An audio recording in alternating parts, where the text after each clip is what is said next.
le savez, mais le monde va très, très mal. Le monde. Le monde. Et il n'y a que les chrétiens dans leurs églises qui pensent que le monde va bien. Il n'y a que nous, là, dans nos églises, là, on pense que tout va bien. Parce qu'on a l'impression que l'évangile avance. La vérité, c'est que ce n'est pas vrai. Vous savez pourquoi ce n'est pas vrai? Parce que les églises sont devenues des clubs d'amis. Les églises sont devenues des endroits où on va pour passer du bon temps. En fait, aujourd'hui, on ouvre une église comme si on ouvrait un petit bar où on va écouter de la bonne musique, boire un petit café. Et ça ne peut jamais impacter le monde. Ce dont le monde a besoin, c'est de comprendre qu'il est pécheur et qu'il a besoin d'être sauvé. Ce dont le monde a besoin, c'est d'avoir l'espérance qu'après la mort, il y a une vie avec Dieu. Et j'aimerais vous dire ce matin que 8 personnes sur 10 avec lesquelles nous parlons tous les jours, 8 sur 10 ont peur de mourir. Peut-être nous-mêmes on fait partie de ces personnes-là. Mais pourquoi est-ce qu'on a peur de la mort? Parce qu'on n'a pas d'espérance. Quand on sait, au fond de nous, avec certitude, conviction, qu'après la mort, on va rencontrer Jésus, on ne peut pas avoir peur de la mort. On peut se poser des questions sur la mort, oui, mais on ne peut pas en avoir peur. Quand on a peur de la mort, c'est qu'on ne croit pas en la vie après la mort. Et quand on est chrétien, qu'on a des craintes de la mort, c'est qu'on n'a pas encore la bonne relation avec Jésus. Parce que quand on passe du temps avec Jésus et que c'est du temps béni sur terre, on a juste envie de courir pour dire « Seigneur, mais prends-moi !» Quelqu'un comprend ce que je dis ce matin? Et pour avoir cette bonne relation avec Jésus, il faut qu'on voit Jésus intervenir dans nos vies. Oui.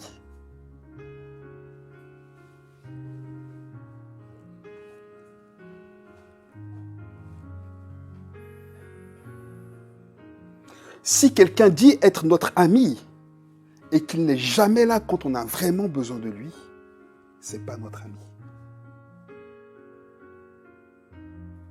Si quelqu'un dit nous aimer et qu'il ne manifeste jamais aucun signe d'affection ou d'amour, c'est qu'il ne nous aime pas. Donc, si Jésus dit qu'il est Dieu et qu'il ne fait jamais rien de ce que Dieu est capable de faire dans nos vies, c'est pas dire qu'il n'est pas Dieu. C'est dire que nous n'avons pas la bonne relation que nous devons avoir avec lui. Parce qu'il est Dieu. Vous êtes avec moi ou pas? Vous savez, un jour, Jésus racontait une histoire qu'on ne va pas lire, mais que je vous rappelais. Il expliquait l'histoire d'une dame qui était veuve, à qui un juge méchant devait rendre justice. Cette femme avait été spoliée de quelque chose. Elle a porté plainte et le juge, la Bible dit que Jésus dit que le juge a été méchant et qu'il ne voulait pas rendre justice à cette dame. Et Jésus explique que cette dame-là a insisté auprès du juge. Elle lui a, pour utiliser une expression qu'on comprend bien, cassé la tête.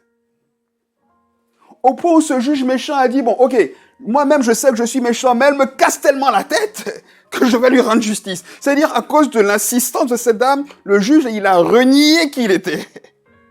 Vous comprenez ce que je veux dire? À cause de l'insistance de cette femme, il a renié qui il était. Écoutez-moi bien ce matin, les amis. Et il a rendu justice à cette dame. Et après avoir expliqué cette histoire, Jésus pose une question.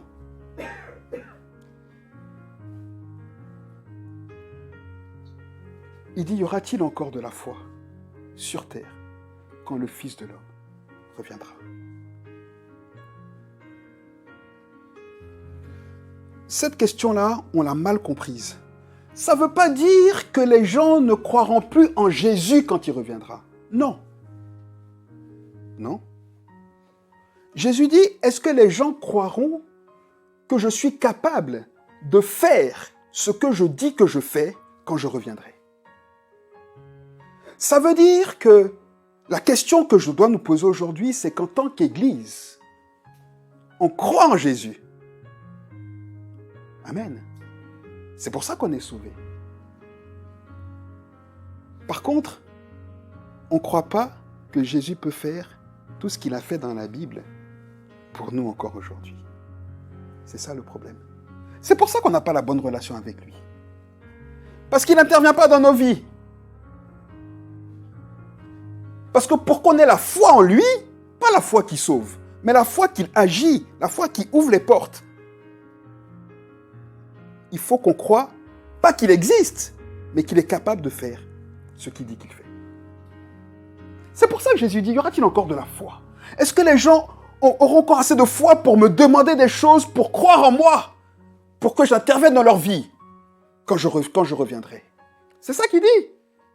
C'est le contexte de l'histoire.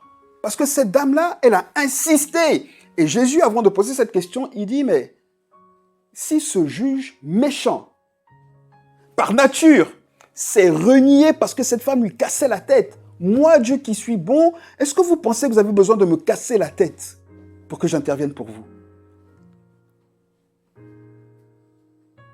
En fait, c'est ça. Il dit, mais vous ne me demandez même rien. Vous n'avez pas besoin de me casser la tête. Moi, je n'ai pas besoin qu'on me casse la tête parce que je suis votre père, mais le problème, c'est que vous ne venez pas à moi. Pourquoi? Parce que vous ne croyez pas que moi, je suis capable de faire ce que j'ai dit que je vais faire dans vos vies.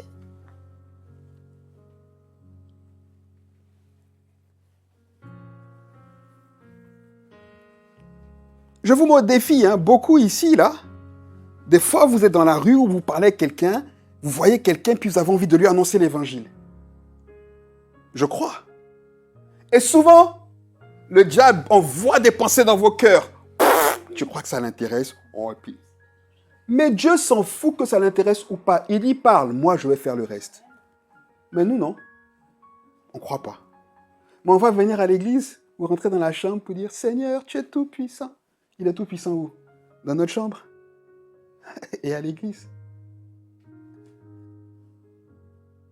Si un couteau est capable de couper ma viande, il est capable de piquer aussi. Sinon, ce n'est pas un couteau. Donc pourquoi nous, on veut que Jésus ou Dieu soit puissant uniquement dans un endroit et pas ailleurs, et qu'on proclame dans nos bouches qu'il est puissant, et on s'attend à ce qu'il intervienne pour nous? J'ai une bonne nouvelle pour vous ce matin. Vous comprenez ce que je dis? Y aura-t-il encore de la foi? Y a-t-il encore des croyants qui croient en Dieu? Je vais dire ça autrement. Y a-t-il encore des croyants qui croient Dieu? J'aime mieux dire ça comme ça. Parce que je fais toujours une distinction entre croire en Dieu, qui fait de nous des croyants, qui fait de nous des personnes qui sont nées de nouveau, et croire Dieu. Ça veut dire croire ce que Dieu dit.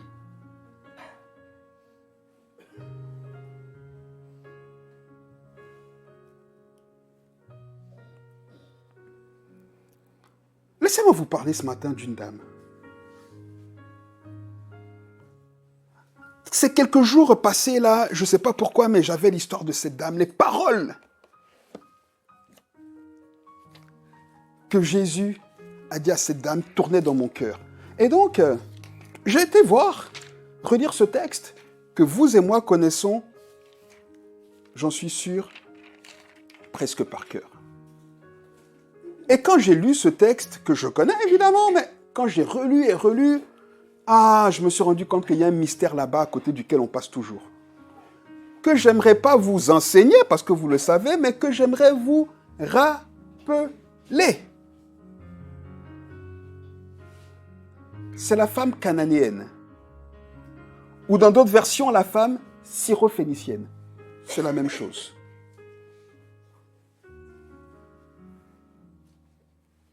Je ne sais pas pourquoi, mais ces jours derniers, là, j'entendais dans mon cœur je dois donner l'évangile. L'évangile n'est pas pour les chiens. Vous savez, comme Jésus l'a dit, il faut que je relise parce que je veux pas écorcher le texte comme est-ce qu'il est dit, mais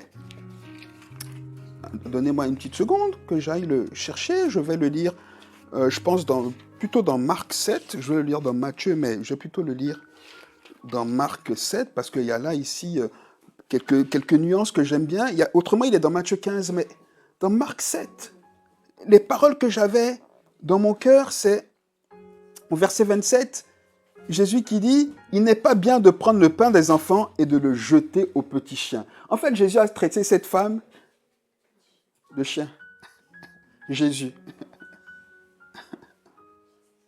Bon, il a comparé, il n'a pas dit « T'es une chienne », attention. Allez pas dire ce que j'ai pas dit. Allez pas dire « T'es un chien ». Jésus a dit « T'es un chien, alors t'es un chien ». Non, j'ai pas dit ça. Mais il y a quand même ici une comparaison, là. Il y a cette comparaison violente que Jésus fait. C'est violent, hein? Mais avant de revenir dessus, c'est parce que c'était cette pensée-là qui était dans mon cœur. Je dis, mais Seigneur, pourquoi est-ce que tu me parles de ça? Je suis allé voir le texte. Dans Marc 7, on va le lire pour que ceux qui le connaissent moins bien en aient une idée claire. Amen. Marc 7. Vous y êtes? Je suis à partir du verset 24. Il est écrit que Jésus, étant parti de là où il était, s'en alla dans le territoire de Tyr et de Sidon. Il entra dans une maison, désirant que personne ne le sût. Mais il ne put rester caché.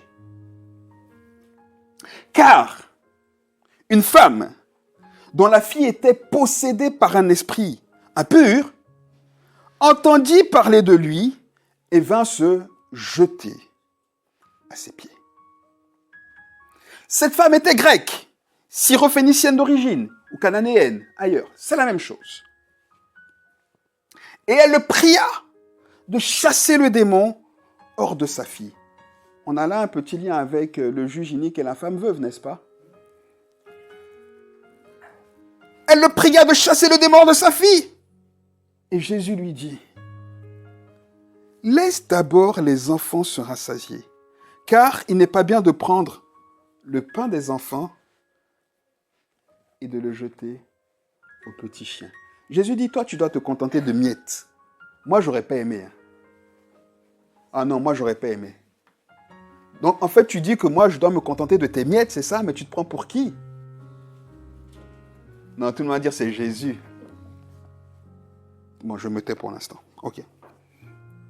Alors, verset 29, il lui dit, verset 28, je suis trop loin là. Après que Jésus lui ait dit qu'il ne peut pas prendre le pain pour le jeter aux chiens, elle dit, oui Seigneur. Mais les petits chiens là, elle dit, Seigneur, oui, je suis chien. J'accepte. Oui Seigneur. Mais la petite chienne que je suis là, le petit chien que je suis là, je suis sous la table, mais permets que quelques miettes du pain des enfants là tombent pour que je puisse en manger. Alors, Jésus lui dit, à cause de cette parole, va, le démon est déjà sorti de ta fille. Et quand elle rentra dans sa maison, elle trouva l'enfant couché sur le lit, le démon étant sorti. Écoutez-moi. Écoutez-moi. Jésus a prié pour elle. Non, est-ce que Jésus a prié pour la femme? Est-ce qu'il a prié pour la petite fille? Est-ce qu'il a ordonné au démon, maintenant démon sort? La petite fille n'était même pas là.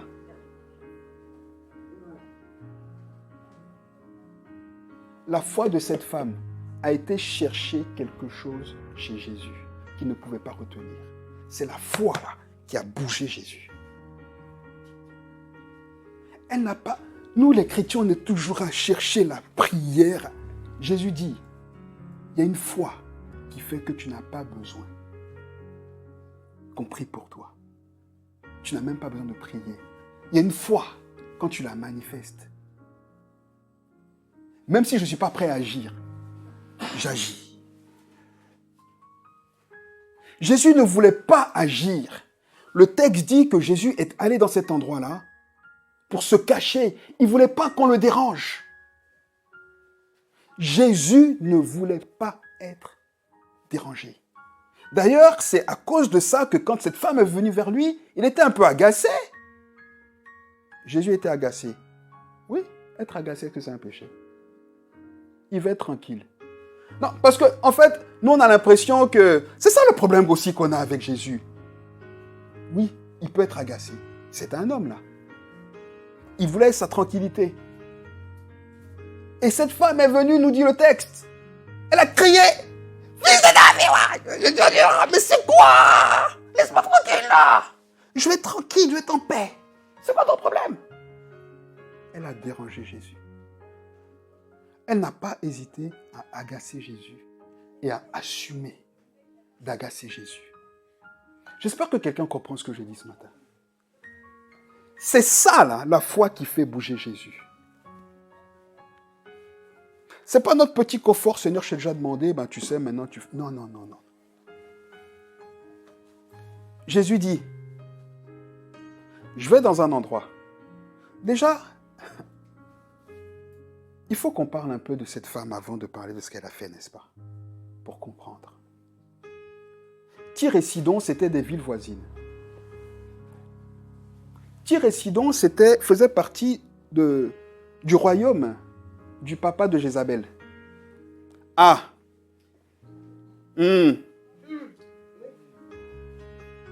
Oui? Donc Jézabel était princesse de Tyr et Sidon. Donc ça veut dire que Tyr et Sidon étaient des villes, pas simplement païennes, des villes horribles. Et d'ailleurs, Jésus lui-même a comparé Tyr et Sidon à Sodome.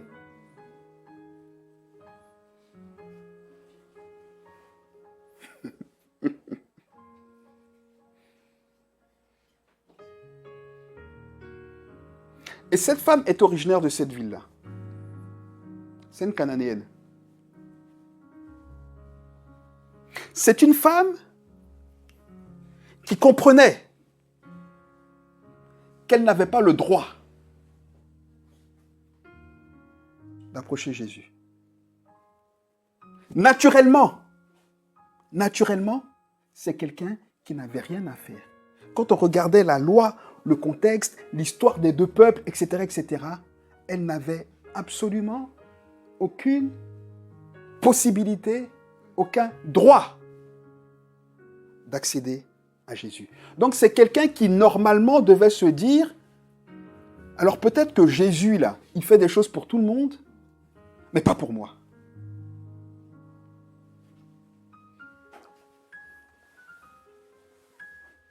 Et comme je sais que beaucoup ici parmi nous, on se dit qu'on peut demander certaines choses à Jésus, mais pas tout. Ah, il peut faire ça pour les autres, mais moi, ça... C'est pour ça que j'aime l'histoire de cette Cananéenne.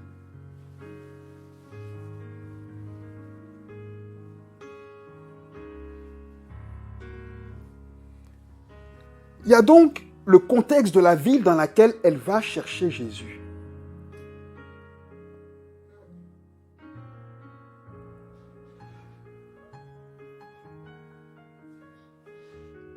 Ça nous dit que Jésus est partout.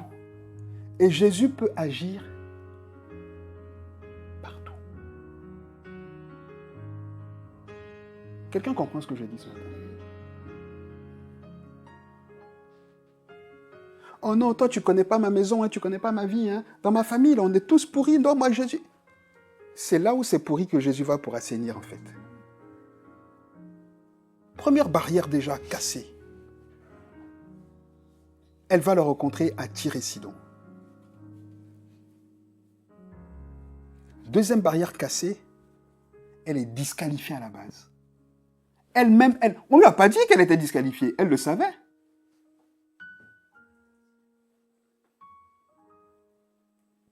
Elle n'a pas attendu qu'on lui dise « tu peux être qualifié, tu sais prier, va voir le prêtre ». Non.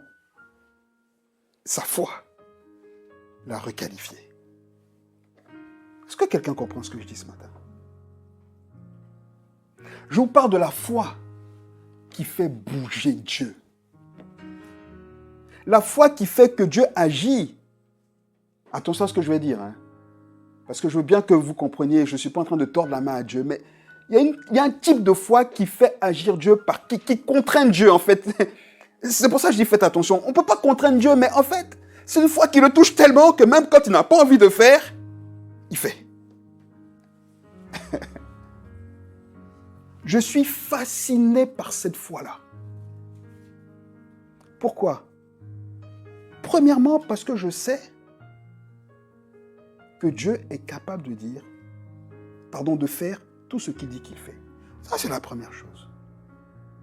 Deuxièmement, parce que quand je lis cette histoire, je crois qu'elle est vraie, qu'elle s'est vraiment passée.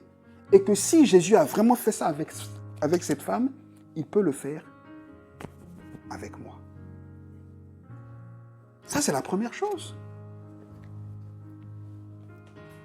Si on commence à lire pour dire, ouais, ben ça, tu sais, c'était à l'époque de Jésus, ça, déjà on est en train de dire qu'on met un doute.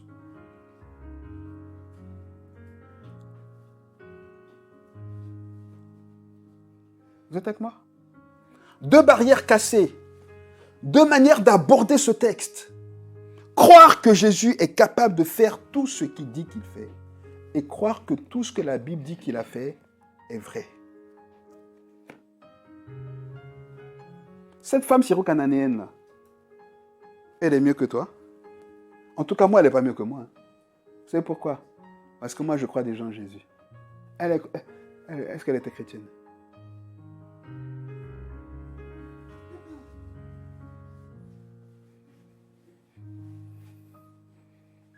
Je ne sais pas si vous comprenez ce que j'essaie de dire ce matin. Ok. Donc, elle se qualifie elle-même. Vous savez pourquoi est-ce qu'elle se qualifie elle-même? Parce qu'elle était complètement dépassée par la situation. L'histoire de sa fille qui était possédée par un démon la plongeait dans un désespoir sans nom. Il fallait une solution, elle était prête à tout. Tant qu'on n'est pas désespéré, il y a un type de foi là qu'on ne peut pas avoir. Parce qu'on croit qu'on peut trouver une solution ailleurs. C'est pas plus compliqué que ça. Et ce que je reproche à nous les chrétiens aujourd'hui, c'est ça.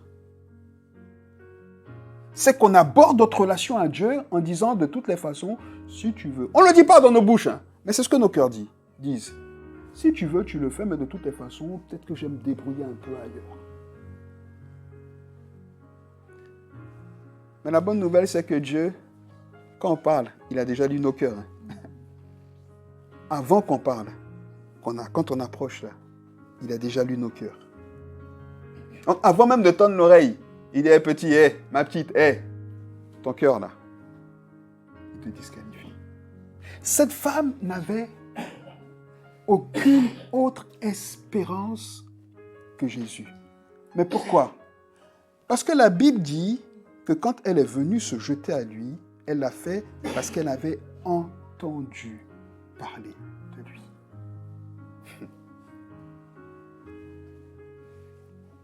Comme Matthieu nous explique l'histoire là-bas dans Matthieu 15, il dit qu'elle a fait quoi? Elle a crié.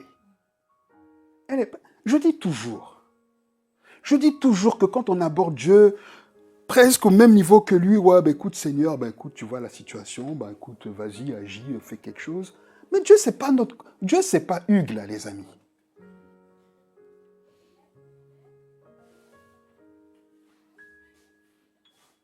Tout en elle montrait à Dieu qu'elle n'attendait que lui.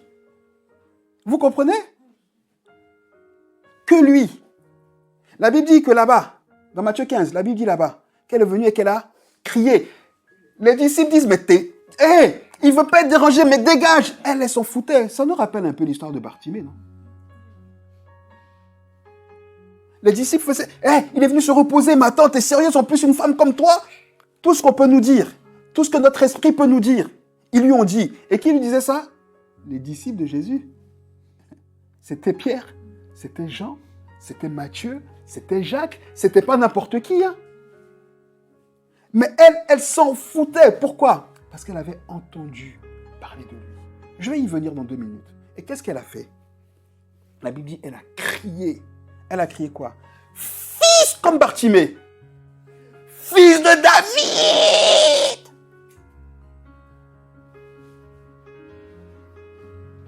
Combien de fois tu as été désespéré au point de crier le nom de Jésus comme ça?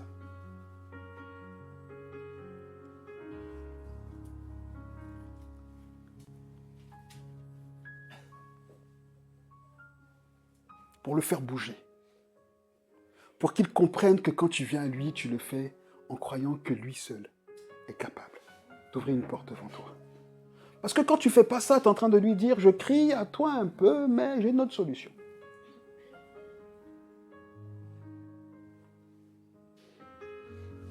C'est ce qu'elle a fait. Elle a tout bravé. Le fait qu'elle ne soit pas qualifiée, le fait que Jésus soit dans une ville réputée, pas seulement païenne, mais complètement pleine de démons, etc. Le fait que Jésus ne voulait pas être dérangé. Elle a bravé tout ça. En criant, fille, elle a crié. Fils de David. Quand elle crie ici, fils de David, elle est en train de dire quoi? J'ai entendu parler de toi. J'ai entendu qu'on dit que tu es le Messie. Elle est venue en confirmant. Fils de David. Elle a crié fils de David. Ça veut dire qu'elle est venue en disant à Jésus, je comprends, je sais qui tu es. Je sais que tu es le fils de David, que tu es le Messie. Je sais. Et parce que je sais qui tu es, je comprends et je sais ce que tu es capable de faire. Justement, là, je n'attends pas de voir. Je m'attends à ce que tu le fasses. Parce qu'il n'y a que toi qui peux me sortir de cette situation-là. Et ça, je le comprends. Et ça, je le comprends. Et ça, je le comprends.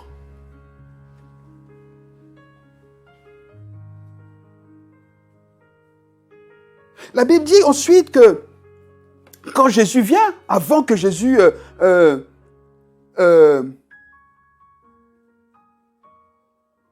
lui parle, avant même qu'elle parle à Jésus, ici, dans l'histoire racontée par Marc, verset 27, il est dit, elle va se jeter à ses pieds. Matthieu, quand il explique, il dit, elle est venue se prosterner.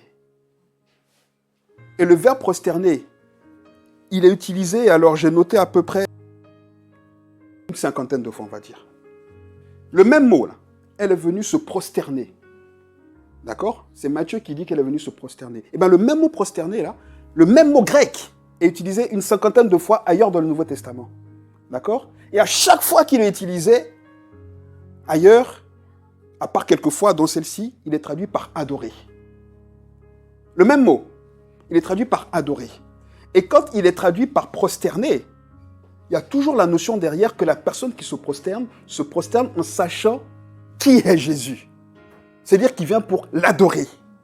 Et donc, en vérité, cette femme-là, en criant fils de David, elle disait, je sais qui tu es. Elle a appelé Jésus en sachant qui il était. Jésus a répondu à cet appel parce qu'il comprenait qu'elle savait qui il était. Et quand elle est venue, elle a dit, parce que je sais qui tu es, je t'adore. C'est ça qui a fait bouger Jésus. Parce qu'elle s'est approchée de lui en comprenant, en sachant qui il est. Les amis, le problème qu'on a, nous, en tant que chrétiens, c'est qu'on croit en Dieu, mais on ne sait pas qui il est.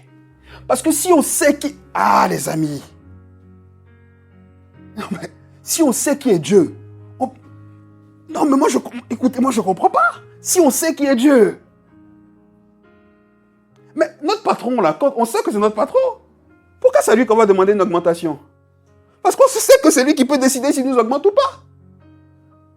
Donc quand on va demander l'augmentation de patron, même nous-mêmes, nos cœurs tremblent. Parce qu'on sait que s'il a dit non, c'est mort, il n'y a pas d'autre solution, parce que c'est le patron qui peut décider. On s'approche de lui comment? En sachant qu'il est le patron. Oui ou non? Et donc si on s'approche de Jésus de la même manière, vous comprenez ou pas? Il agit. Je ne comprends pas si vous entendez ce que je dis ce matin. Le problème c'est ça, c'est qu'on vient vers Jésus avec plein de doutes. en estimant qu'on n'est pas qualifié, en estimant que la situation dans laquelle on est là, il ne peut jamais nous en sortir, en estimant plein de doutes. Cette femme-là, elle a bravé tous ses doutes. Elle a dit, je sais qui tu es. Tu es le Messie. Tu fais grâce. Tu pardonnes. Tu interviens quand on crie à toi. Tu regardes à nos cœurs. Je n'ai pas d'autre solution que toi. Je crie à toi.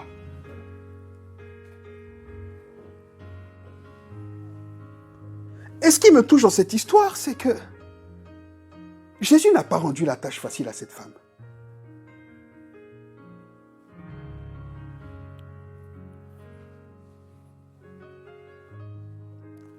Je pense que aucun de nous ici, là, je m'avance un peu. Moi, je vais parler pour moi. Moi, me connaissant, si j'étais allé vers Jésus, en disant, fils de David, aide-moi. Et qu'il me dit, écoute, attends, je donne déjà aux petits, et puis les petits chiens comme toi, ça après. Je dirais, mais tu m'as regardé un peu là. Attends, parce que t'es Jésus, ça y est, tu me parles comme ça, mais tu me prends pour qui, toi? J'aurais pris tellement mal que j'aurais réagi, je me serais fermé à l'action de Dieu. Et c'est ce qu'on fait, nous, beaucoup, les chrétiens. Nos frustrations, nos attentes qui ne sont pas comblées, etc., nous ferment à l'action de Dieu. Alors que parfois, tu es en train de voir la qualité de notre foi. Elle s'en foutait que Jésus lui dise c'est une petite chienne ou quoi que ce soit, qu'elle mange les mettre. Elle dit, je m'en fous. Pourquoi je m'en fous? Parce que je sais qui tu es. Tu peux me dire ce que tu veux. Moi, je ne te lâche pas. Mais nous, on prie, on adore Dieu, et dès qu'on a une contrariété, c'est bon, c'est bon. Ouais, mais c'est bon. Et on s'attend à ce que Dieu agisse. Dieu dit, c'est bon, donc tu n'as pas besoin de moi alors. Va chercher ta solution. Va chercher ta solution. Va. Ouais, c'est bon, j'ai trop attendu. Écoute, c'est bon, cette histoire-là, ça ne marche pas. Bon, c'est pas que j'ai perdu la foi, mais cette histoire-là, j'ai cherché une autre solution. Parce que de toute façon, Dieu ne va pas intervenir. Parce que de toute façon, c'est faux. Quelqu'un comprend ce que j'ai dit ou pas? On est comme ça, non? Bon, mais moi, je l'ai fait, hein. C'est pour ça que l'histoire de cette femme-là me donne des baffes. Mais si Dieu te dit, t'es une puce, t'es une punaise, je t'écrase, je fais... Dis Seigneur, alléluia, que ton nom soit béni. Je n'ai pas dit si Hugues te le dit. Hein. Voilà. Parce que des fois, Dieu peut passer par ma bouche aussi pour te le dire. C'est à toi de discerner si c'est moi ou si c'est Dieu. Comment tu discernes? Si ce que je te dis là va produire en toi quelque chose qui va te pousser vers Dieu, la foi, ou c'est quelque chose qui va te casser. Mais non. La femme, elle aurait pu dire, mais il est cassant, mais tu te rends compte? Il dit qu'il est le Seigneur, mais t'as vu comme il m'a parlé? Elle aurait pu faire ça ou pas? Mais tu te rends compte? En plus, il dit qu'il est pasteur, mais pour... Il faut discerner, là. Et puis, il faut savoir ce qu'on vient chercher auprès de Dieu.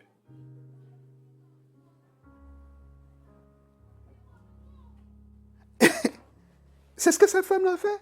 Quand il a comparé au petit chien et qu'il a dit, mange des miettes, elle dit, mais Seigneur, même si je suis un petit chien, le pain que tu donnes aux enfants, là, j'en veux même pas un morceau. Mais même les miettes. C'est-à-dire, je comprends pas, je sais pas si vous comprenez le niveau de compréhension qu'elle avait de Jésus. C'est-à-dire, comment est-ce qu'elle voyait Jésus? C'est-à-dire que pour elle, il n'y avait aucun doute que Jésus est Dieu. Et elle comprenait que mais s'il est Dieu, qu'il a créé... Et en fait, je ne suis même pas sûr qu'elle avait tout ce niveau de révélation-là, que nous, on a. Qu'il a créé le ciel et la terre.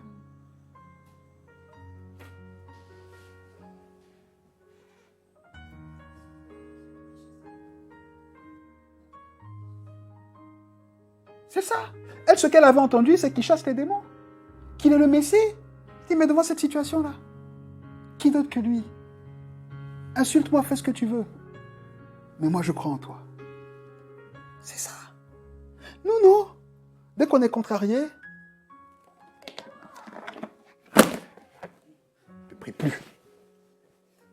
Mais tu vas du mal à qui? Il ne vient plus à l'église. Bon, quand tu ne viens pas à l'église, moi je suis contrarié. Mais c'est pas moi que tu fais du mal. Je suis fâché. Je boude.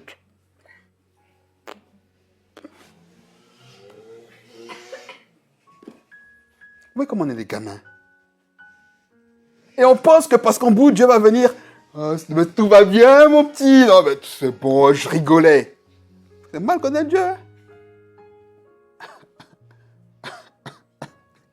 Plus tu boudes, moins il est prêt à agir. Parce que en fait, tu me comprends. En fait, tu m'as pris pour ton copain, toi.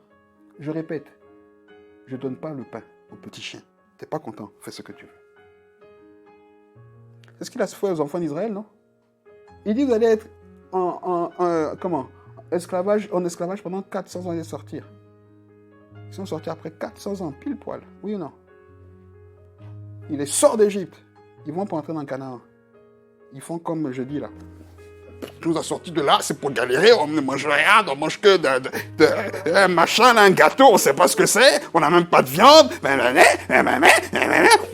Moïse. Il est avant. Vous là, aucun de vous ne va entrer dans le Canaan. Et puis Dieu est-ce qu'il s'est repenti? Il fait ce qu'il veut en fait. Et au-delà de ce que Dieu est capable de faire comme il veut, cette femme-là a dit, Seigneur, comme je sais que tu fais ce que tu veux, tu peux me traiter de ce que tu veux, mais s'il te plaît, regarde mon cœur qui croit en toi. C'est ça. Cette femme-là, comme Bartimée, comme la femme qui avait la perte de sang, c'est les mêmes exemples.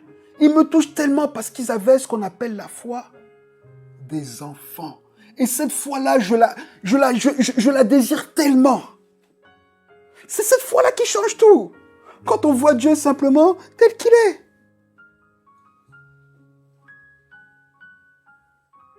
Vous savez, si je dis à Joshua, Jojo, demain je vais t'offrir une Jaguar.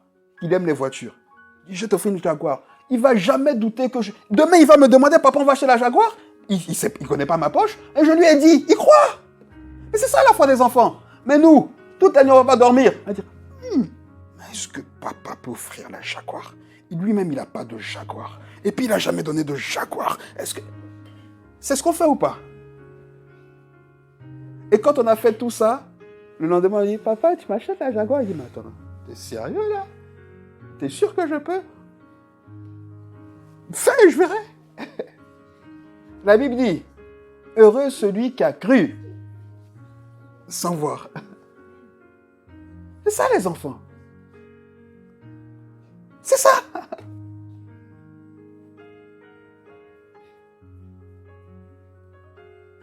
Dieu te fait une promesse. Il dit, je vais te donner quelque chose. Ça traîne. Ah mais il traîne, il ne va pas me donner en fait. Est-ce qu'il a dit qu'il va me donner? Demandez à Abraham, il a fait la même chose. En 2 exaucements. Il y a eu qui? Il y a eu Ismaël. Je vous rappellerai toujours ça. Parce que Ismaël, c'est une malédiction pour Abraham. Il pensait que c'était une bénédiction. Heureusement que Dieu est bon et qu'il a quand même retourné, mais jusqu'à aujourd'hui, il y a encore des problèmes.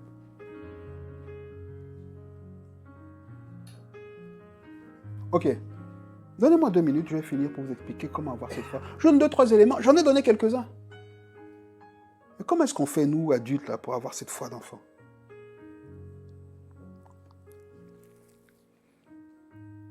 Dans Matthieu 9, 24, là-bas, il y a quelqu'un qui est venu pour demander à Marc 9. On ne va pas le dire, hein, ne le cherchez pas, parce qu'il n'y a plus beaucoup de temps. Mais laissez-moi juste vous rappeler cette histoire-là. Là-bas, pareil, il y a quelqu'un un père dont le fils, pareil, est possédé par des démons qui vient voir Jésus. Lui aussi, il avait entendu parler de Jésus. Il dit, Seigneur, s'il te plaît, sauve mon fils. Sauve mon fils. Les disciples avaient prié, ils n'ont pas réussi. Le père, il croit que Jésus peut. Il dit, Seigneur, fais quelque chose. Mais il avait un petit problème, ce papa-là. Il dit à Jésus, il dit, si tu peux le guérir, fais-le, parce que je sais que tu peux faire toute chose. Je sais que tu peux faire quelque chose. Jésus dit, ah bon? Tu te poses la question de savoir si je peux. C'est ça ta question? Ta question, c'est de savoir si je peux. Ah, parce que nous aussi, parfois, quand on demande quelque chose à Dieu, on demande au fond de nous en se demandant, mais ça, là, est-ce que Dieu peut faire ça, en fait? Mais en fait, quand on se pose cette question, on demande à Dieu, on dit à Dieu, est-ce que tu es capable? Mais vous vous rendez compte? On dit à Dieu, mais est-ce que tu es capable? Mais en fait, Dieu, c'est pas son problème de te montrer qu'il est capable. Pourquoi? Il sait qu'il est capable. Il veut que tu viennes à lui en disant, je crois que tu es capable. Parce que Dieu n'agit pas pour te montrer qu'il est Dieu. Il agit parce que tu crois qu'il est Dieu. Quelqu'un a compris ce que j'ai dit là? Dieu n'agit pas pour nous montrer qu'il est Dieu. Dieu ne se prouve pas. Il agit parce qu'on croit qu'il est Dieu. C'est ça la foi. La foi, c'est pas mettre Dieu à l'épreuve. Fais, je vais voir. Et si tu fais que je vois, alors... Il dit non, moi j'ai fini de te montrer là. C'est toi qui crois. Si tu crois, j'agis. C'est comme ça que ça marche. Tu crois, j'agis. C'est pas j'agis et tu crois. Parce que je pourrais agir autant de fois que tu veux sans que tu crois. Ah oui? Combien de fois Dieu agit dans nos vies et on remet encore en question ce qu'il est capable de faire. Et il continue d'agir et demain on remet en question. Non mais montre-moi un peu plus. Allez encore un peu plus. On fait du chantage à Dieu? Ah non. Jésus dit à ce gars-là, il dit, ah bon, ta question c'est si je peux. Il dit, mais t'as pas encore compris? Il dit, j'ai toujours dit que celui qui obtient les choses de moi, c'est celui qui croit. C'est celui qui a la foi. Ce qui est beau ici chez Jésus, c'est qu'il ne condamne pas le manque de foi de ce gars-là. Il le rééquilibre juste en disant, je peux. Comment tu te positionnes par rapport à ça? Moi, je te dis que je peux. Qu'est-ce que tu fais de ce que je te dis? Et regardez la réponse de ce gars. Il dit, Seigneur, je crois, mais viens aider. Viens soutenir mon incrédulité. Viens au secours de mon manque de foi. Qui a fait cette prière-là? Cette prière-là, je vous le dis, vous savez que moi je vous parle toujours avec mon cœur. Je ne peux pas compter le nombre de fois que je l'ai faite. Et jusqu'aujourd'hui encore, je la fais. Parce que trop souvent, je reconnais moi-même que je veux croire en Dieu, mais que j'en suis incapable. Je dis, Seigneur, je t'en supplie, pardonne mon incrédulité et soutiens ma foi. Aide ma foi. Je suis incapable parce que les événements, mon histoire, les circonstances, les épreuves, tellement de choses m'ont empêché de te voir tel que tu es, font que je ne suis pas capable de croire comme un enfant doit croire. Et à cause de ça, Seigneur, je te demande, s'il te plaît, aide ma foi. Aide ma foi. Donne-moi la capacité de te voir tel que tu es, de croire en toi tel que tu dis que tu es. Ça demande une prière, ça, les amis. Autant la Cananéenne n'a pas prié pour que Jésus intervienne dans sa vie, autant ici, on a besoin de prier pour que notre foi aille chercher Jésus. Esprit de Dieu, soutiens ma foi. Esprit de Dieu, je t'en supplie, aide ma foi. Viens au secours de mon incrédulité. Oui, je n'arrive pas à croire, mais toi, tu peux me donner la capacité. Tu peux, en intervenant dans ma vie, me donner de croire. Aide ma foi. Je t'en supplie, Saint-Esprit.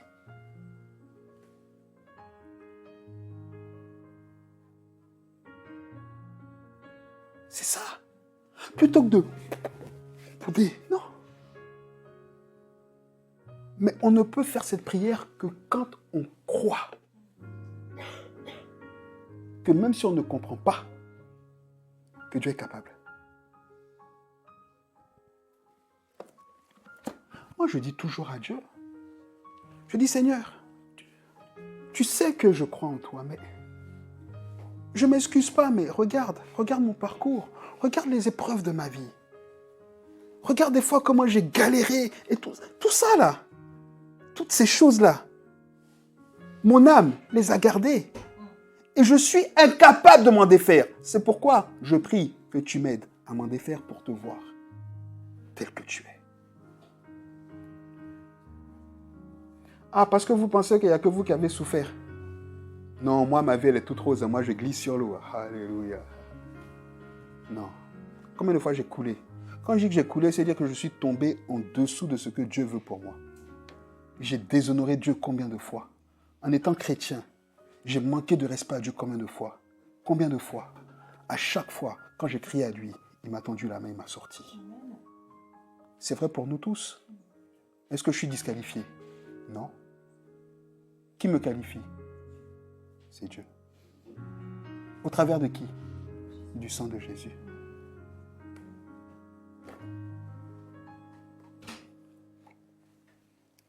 C'est pas compliqué. Le dernier élément ici, c'est encore la même histoire. C'est cette histoire que cette femme avait entendu parler de Jésus.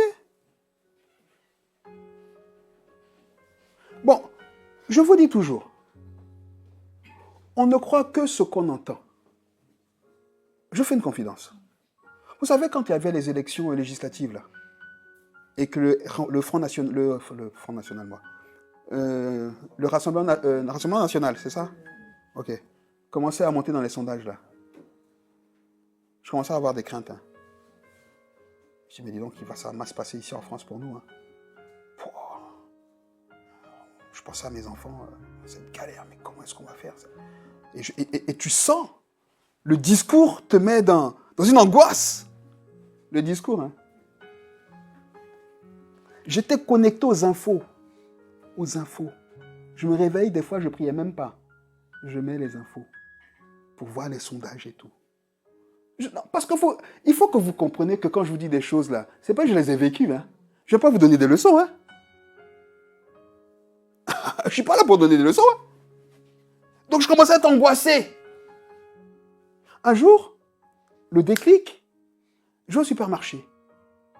Je viens pour me garer. Je cours vite fait. Et puis il y a un gars qui veut sortir sa voiture, enfin bref. Ça arrive combien de fois ça dans un parking? Tous les jours. Oui ou non? Et puis voilà, il commence à crier.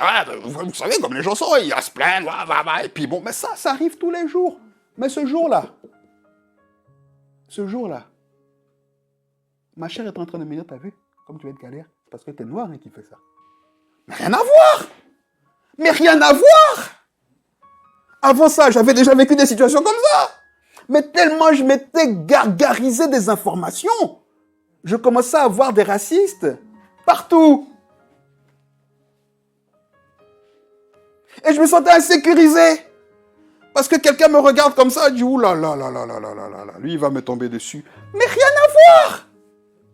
Mais rien à voir! D'ailleurs, je suis encore là, non? Je vais encore au même supermarché. Quelqu'un veut me cogner, il crie et la même chose se passe. Mais pourquoi? Parce que j'étais connecté aux infos. Et plus j'écoutais, plus j'étais rempli de cette certitude que c'est la vérité.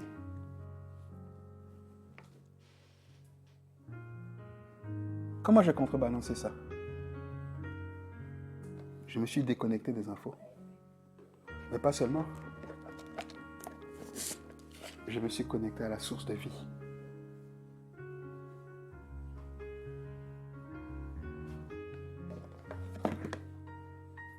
En fait, vous avez l'impression que je vous dis des choses. Enfin, je sais, non, je ne vous accuse pas, mais je ne peux pas comprendre. Écoutez, on passe à tout casser, même pas 2 heures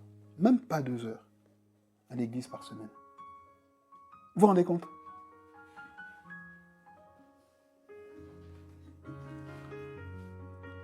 Donc les amis, si vous ne passez pas plus de temps dans la présence de Dieu en dehors de ça, vous êtes mal.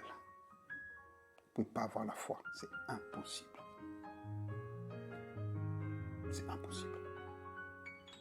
Parce que tous les jours, nos amis, notre famille, nos collègues, les médias, tout ce qui nous environne nous dit que notre foi, c'est n'importe quoi.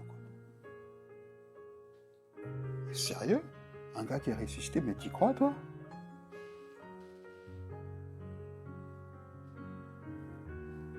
Non, mais sérieux, c'est les hommes qui ont écrit ce texte, ils ont écrit ce qu'ils voulaient, mais tu vas pas y croire.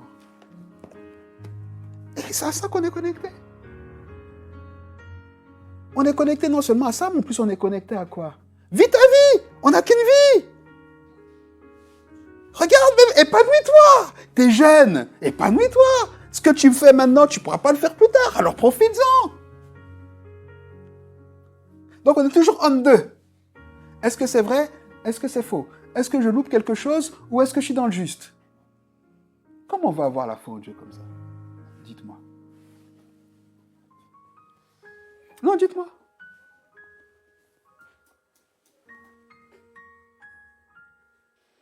Moi, je vous pose la question. Moi, personnellement, je suis incapable d'avoir la foi dans ces conditions-là.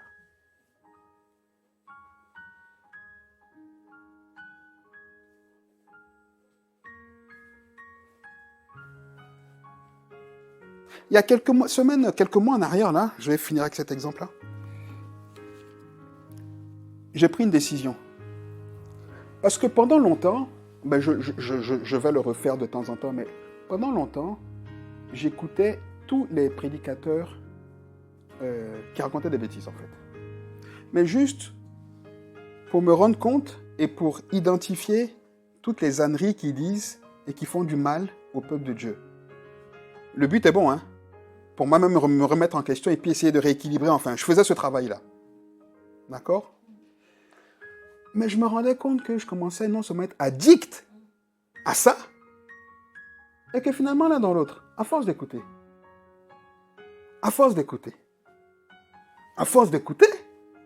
non, c'est pas que j'y croyais, mais je commence quand même à me poser des questions. Et si? Finalement, est-ce que c'est pas moi qui me trompe? Est-ce que, vous comprenez? Parce que le cerveau humain est fait comme ça. Je pars d'un bon sentiment et je commence à sortir de la volonté de Dieu. Et finalement, quand je viens devant Dieu, il dit, mais attends, tu viens à moi parce que tu crois que je peux ou bien tu viens à moi pour me demander si je peux?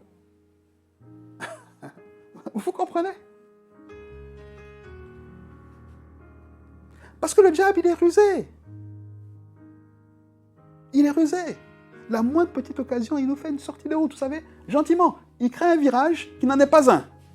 En fait, c'est une fausse route. La route, elle est là, elle est bien tracée, et puis on a un semblant de route parce que plusieurs l'ont prise. C'est une route qui est tracée par des voitures, et puis on se dit peut-être c'est un raccourci, on va le prendre, et puis hop, boum!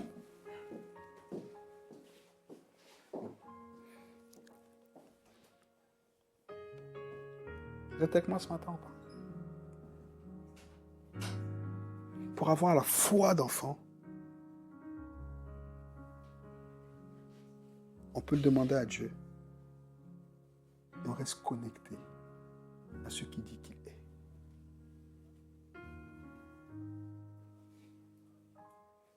Pourquoi est-ce qu'on ne se sent pas capable? Parce qu'on ne vient pas lire tous les jours dans la Bible que je suis justifié. Moi, il n'y a pas une semaine qui passe sans que je lise des lettres de Paul. Pas une semaine. Je vous dis la vérité. Je ne lis pas toutes les lettres. Il n'y a pas une semaine que je ne vais pas aller prendre un texte où Paul dit « Tu es justifié, tu es racheté, tu es pardonné, etc. » Et quand j'entends ça, ça me fait du bien. Je dis « Seigneur, merci. » Ah, je me sens propre. Pas parce que j'ai fait quelque chose, mais parce que Jésus a tout accompli pour moi. Amen ou pas?